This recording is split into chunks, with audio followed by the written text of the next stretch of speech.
الحمدللہ نحمدہ ونصلی علی رسول الکریم بسم اللہ الرحمن الرحیم۔ حدیث شریف میں ہے کہ ایک صحابی کے پاس بکری کا سر ہدیہ میں آیا۔ اس نے یہ سوچ کر کہ میرا فلاں بھائی زیادہ حاجت مند ہے ادھر بیچ دیا، اور اس بھائی نے کسی اور کو اپنے سے زیادہ ضرورت مند جان کر اس کے پاس بیچ دیا، حتیٰ کہ 7 گھروں سے چکر کاٹ کر وہ سر اسی پہلے شخص کے پاس واپس پہنچ گیا۔ اس پر یہ آیت نازل ہوئی، وَيُؤْثِرُونَ عَلَىٰ أَنفُسِهِمْ وَلَوْ كَانَ بِهِمْ خَصَاصَةٌ، اور اپنے سے مقدم رکھتے ہیں اگرچہ ان پر فاقہ ہی ہو۔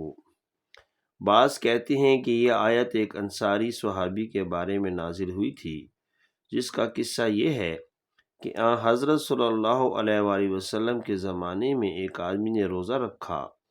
شام کو روزہ افطار کرنے کے لیے کچھ نہ تھا، پانی پیا، اور صبح کو پھر روزہ رکھا۔ آج شام بھی پانی سے افطار کیا اور اگلے روز پھر روزہ رکھا۔ تیسرے دن بھوک کی شدت بڑھ گئی۔ ایک انصاری صحابی رضی اللہ عنہ کو پتہ چلا، شام ہوئی تو اپنے گھر لے آیا اور گھر والوں سے کہنے لگا، ایک مہمان آئے ہیں، کچھ کھانے کو لاؤ۔ بیوی نے کہا، صرف ایک آدمی کا کھانا ہے، جبکہ خود بھی دونوں روزے سے تھے اور ایک بچہ بھی تھا۔ انصاری کہنے لگا، کھانا مہمان کو کھلا دیتے ہیں اور خود صبر سے رات گزار لیں گے، اور بچے کو بھی یوں ہی عشاء سے پہلے ہی سلا دے، اور کھانا سامنے آ جائے تو چراغ بجھا دینا۔ اندھیرے میں مہمان سمجھے گا کہ ہم بھی ساتھ کھا رہے ہیں اور وہ سیر ہو کر کھا لے گا۔ عورت نے یوں ہی کیا، ثرید سامنے رکھا اور چراغ کو درست کرنے کے بہانے اسے بجھا دیا۔ ادھر انصاری پیالے میں یوں ہی ہاتھ ڈالتا رہا مگر کھایا کچھ نہیں، مگر اس طرح مہمان نے سیر ہو کر کھا لیا۔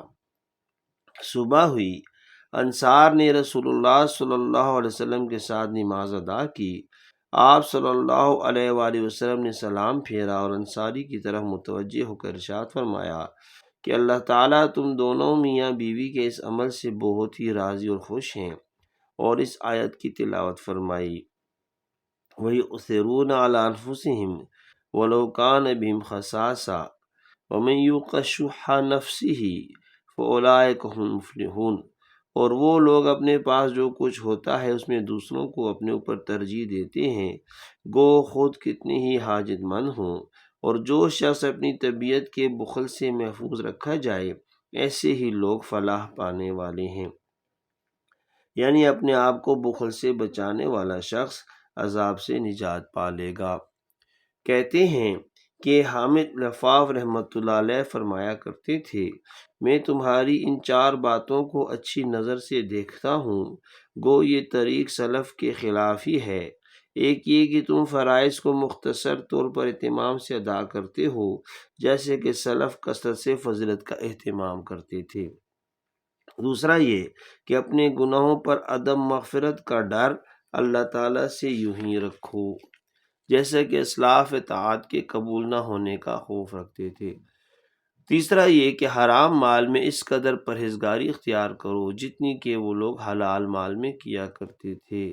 چوتھا یہ کہ اپنے دوستوں اور بھائیوں سے حسن سلوک اور ایثار کا وہ معاملہ رکھو جیسا کہ اسلاف اپنے دشمنوں کے ساتھ رکھتے تھے۔